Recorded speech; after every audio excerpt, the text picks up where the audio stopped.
Hi and welcome to Bounce Forward with me, Tiff Hall.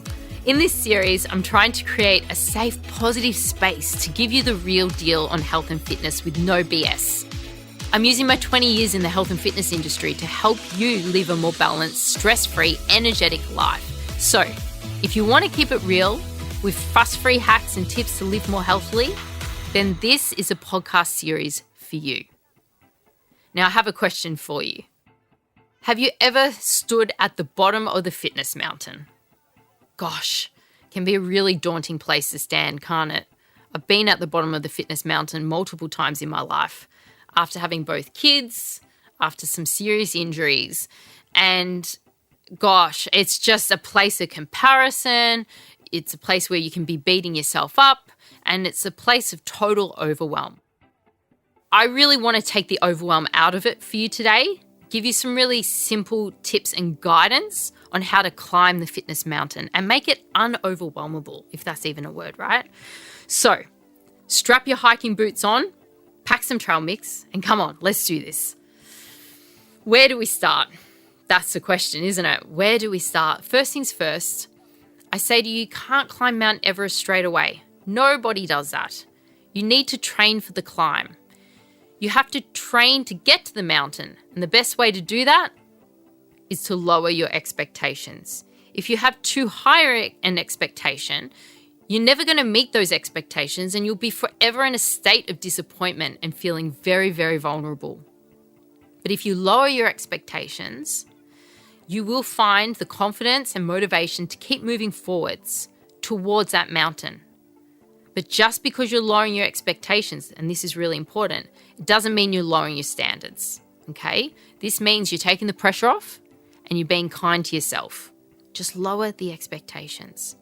Next, you have to break the mountain up into a smaller hill with built-in steps, and then take it one small step at a time. Start small at something you can't fail at.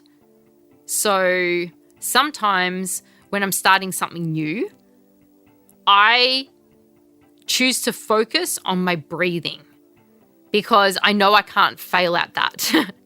Just deep breaths, 5 seconds in, 5 seconds out, 3 deep breaths, and then I give myself a pat on the back. Good job, Tiff.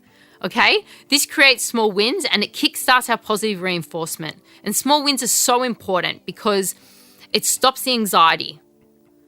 Just start small. 5-10 minute workout, that's fantastic. And then gradually increase the duration and intensity as you feel more comfortable. And have some fun with it. If you want to start running, go for a walk and say, I'm going to jog in the chorus of the songs. That's fun. Or maybe you're in the park and you count the dogs, and when you get home you say, okay, I'm going to do as many push-ups as I saw dogs in the park today. Maybe 10 push-ups. That's fun. Have some fun with it. I always say something comes from something, but nothing comes from nothing. So break that mountain down. You don't want milestones here. You want inch pebbles. That's how we're going to start climbing. For me, the next step has always been to make myself accountable, because if you're not accountable, you're not going to stick to it, are you? So you've got to find a hype person, a workout buddy, a training partner, someone who will keep you motivated and on track. For me, that's the thousands of women on my program and in my TXO community. But for others, it might be a sister, it might be your best friend, could be a partner. Just stay accountable.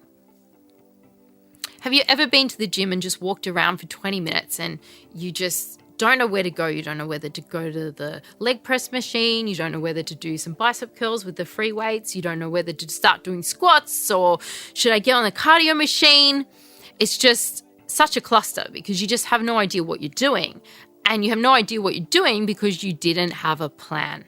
You can't walk into a gym and just say, I'm going to do a cardio. What type of cardio? At what intensity? How long? Are you going to do steady state or intervals? Use machines? There's so many questions. You have to have a plan to be successful. So we're going to plan our first workout together. And it can be really intimidating and exciting. I think exercise is very exciting, but that's just me. But it can be intimidating. I get it, especially if you're new at exercise.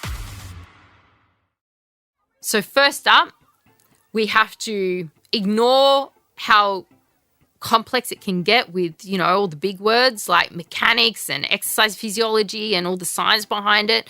Don't overthink your workout. Let's start with your goals. What do you want to achieve from your workout? Do you want to lose some more weight, build lean muscle, improve cardiovascular health? Do you just want some more energy? Identifying your goals is really important because that will help us choose the right workout method for you. If you're a beginner, I'd really encourage you to invest in an expert. This may be an online trainer that you trust, a PT, maybe a physio, someone who's going to point you in the right direction. And you can hire a PT with a friend and split the cost. And they'll give you a best shot at just designing some basic exercises that you can do and not hurt yourself. So next we have to choose our workout type, and there's so many different types to choose from. You've got your strength training, you've got your martial arts, you've got cardio, you've got HIIT, you've got dance, there's Pilates in there. Consider your goals, consider your fitness level, personal preferences, and then just choose a workout type. You may consider an online class to begin with until you learn some of your favorite exercises and begin working out on your own. Or like I said, you could invest in a PT with a mate. Split the cost. If you've been at the bottom of the fitness mountain before, and like me, I've slid down the fitness mountain many, many times, you may know what works for you. So, for example, if you're doing a strength training workout, you might include squats, lunges, push-ups, rows. They may be your favorites. Always do what works for you. I always say you got to find the right fit for you. The fitness that's going to be the most fun. It's the most important part. Next, you got to plan your workout structure. And it's important here to understand progressive overload. So this means gradually increasing the demands you place on your body over time in order to continue making progress. When you first start training, you may only be able to perform a few minutes of an exercise at low intensity. However, as you become more fit, you can gradually increase the duration, the intensity, and frequency of your workouts in order to keep challenging your body. And this is so important. So keeping this in mind, let's think about a structure. You might choose to go for reps and sets, or you might want to be more time-based. Say you do an exercise for 30 seconds, then you take a 30-second rest. Okay, so are you going to do reps and sets, or are you going to go time-based? There's many different structures you can choose. Next, you want to make sure that you have a warm-up and a cool-down. I know every trainer is going to say, do your warm-up, do your cool-down, but it's so important. It is so important because it gets your body ready for exercise and it prevents injury. So it might be just like jogging on the spot for a bit or skipping, or the cool-down might just be some light mobility and some stretches. Keep it simple, but 2 to 3 minutes, you need to do it. Remember that it's important to start slow and gradually build up. I don't want to see any of you going from 0 to hero.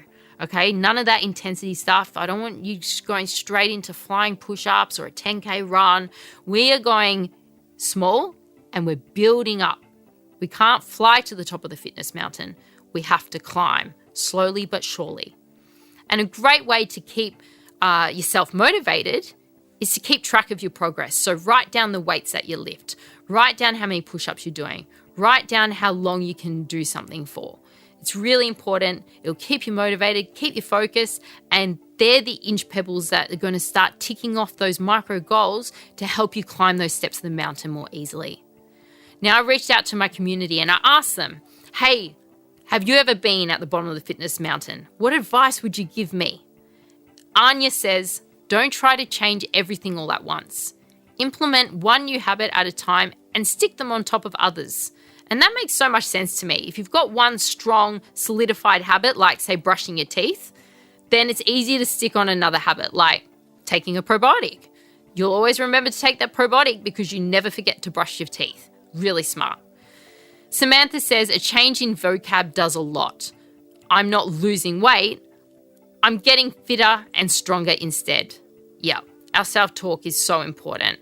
I agree with that. And, it can empower you or it can hold you back. Finally, Rachel says, remember to get rid of the all or nothing attitude. Acknowledge that 5 minutes is great and slowly build up. Perfectionism is the worst. The all or nothing attitude, it's just going to lead in disappointment. So you really don't want to focus on perfect. You want to focus on progress. Focus on that progress. Remember, everyone starts at the bottom of the fitness mountain and progress takes time. It can be super overwhelming, scary, and it can feel really, really crap. But with small steps, lots of support, and small goals and small wins, the climb can become a whole lot easier. Thanks for listening to Bounce Forward. I've crafted a simple and effective plan in my brand new TXO app. Find out for yourself, download it for free today. I hope you enjoyed this episode. Make sure to rate and review us on your podcast app. You can also email me at bounceforward@novapodcast.com.au or connect with me on Instagram at tiffhall_exo. Speak soon and happy days.